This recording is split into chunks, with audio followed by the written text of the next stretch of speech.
तो ये अभी जो मुख्तार अंसारी ने एप्लीकेशन दिया कि हमारी जान को खतरा है, तो ये किस तरह से क्या कुछ राजनीति? अब देखिए, आज तो अभी हमारे रास्ते में सोशल मीडिया पे खबर चल रही है कि बांदा जेल के जेलर और 2 डिप्टी जेलर सस्पेंड कर दिए गए।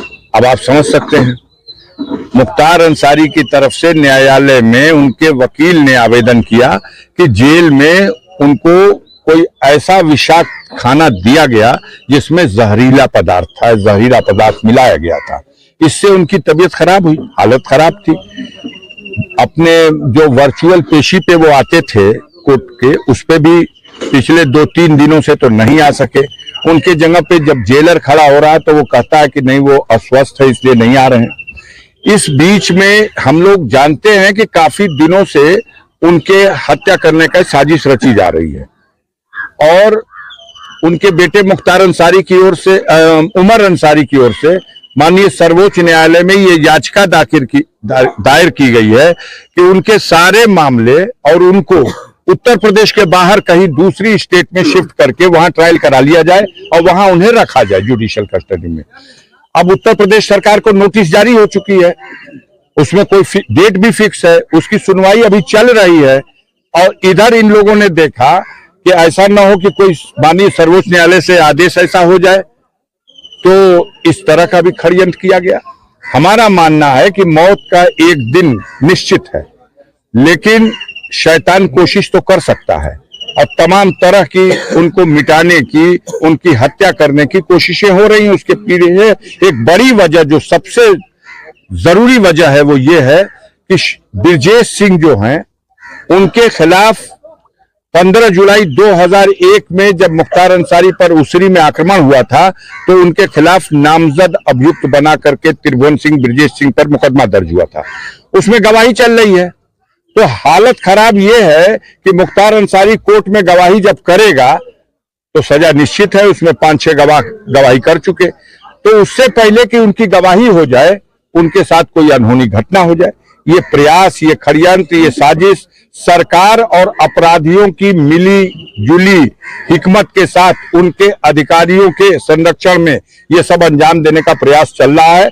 हम लोग कानून के रास्ते से इसमें जो उनकी सुरक्षा के लिए हो सकता है वो कर रहे हैं। उत्तर प्रदेश के मंडल कारागार बांदा जेल में बंद पूर्व विधायक मुख्तार अंसारी की तबीयत बिगड़ गई है। 25 तारीख की रात बांदा जिले के मेडिकल कॉलेज के आईसीयू में भर्ती कराया गया। खबरों के मुताबिक इनको यूरिन से संबंधित कोई दिक्कतें थी और पेट में भी दर्द हो रहा था। डॉक्टरों की टीम जुटी और अंसारी के इलाज में जुटी और कुछ टेस्ट भी कराए गए। डॉक्टरों की टीम ने जब टेस्ट किया और जांच किया तो कुछ दवा दे करके जेल प्रशासन को खबर दिया कि रमजान के रोजे रखने की वजह से इनकी तबीयत थोड़ी बिगड़ गई है। वही बसपा के सांसद अफजाल अंसारी ने यह बयानबाजी में कहा कि मुख्तार अंसारी के खाने में धीरे धीरे जहर दिया जा रहा था। जब भी उनको खाना दिया जाता था तो उसमें थोड़ा थोड़ा जहर मिला कर दिया जाता था, यानी कि ये सीधे सीधे जहर देकर के मारने की साजिश है, जिससे उनकी धीरे धीरे तबीयत खराब होती चली गई।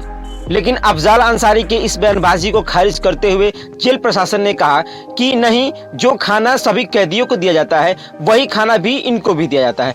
जिस खाने से तो और सारे कैदियों की तबीयत खराब नहीं हुई, लेकिन इनकी ही तबीयत खराब हो गई। इससे पहले एमपी एमएलए कोर्ट में 21 मार्च को मुख्तार अंसारी की पेशी होनी थी, लेकिन मुख्तार अंसारी नहीं पहुंच पाए। उनके जगह पर डिप्टी जेलर महेंद्र सिंह और अंसारी के वकील रणधीर सिंह सुमन भी वहां पहुंचे थे। वकील ने कोर्ट में एक एप्लीकेशन पेश किया जो कि मुख्तार अंसारी ने इसमें लिखा था 19 मार्च को उनके खाने में जहरीला पदार्थ दिया गया, जिससे उनकी तबीयत धीरे धीरे बिगड़ती गई और वह अस्वस्थ महसूस करने लगे। उनके पैरों में जकड़न, नस का टाइट होना, पेट में दर्द होना शुरू हो गया। खबरों के मुताबिक मुख्तार अंसारी ने पत्र में लिखा था कि 40 दिन पहले उनको खाने में धीमा जहर दिया गया था और जो खाना चख कर उनको देता है वह भी खाना खाया था, जिससे उसकी तबीयत खराब हो गई थी। फिर उसको इलाज करके उसको ठीक किया गया। लेकिन पेशी के 3 दिन बाद 24 मार्च को बांदा जेल के jailer Yogesh Kumar, 2 deputy jailer Rajesh Kumar और अरविंद कुमार को सस्पेंड कर दिया गया था। तीनों के खिलाफ मुख्तार अंसारी के लापरवाही बरतने में उनको सस्पेंड किया गया। वैसे इन सभी मामलों में आपकी क्या राय है, हमें कमेंट सेक्शन में जरूर बताइएगा। आप ये खबर भारत न्यूज़ से देख रहे हैं। जय हिंद।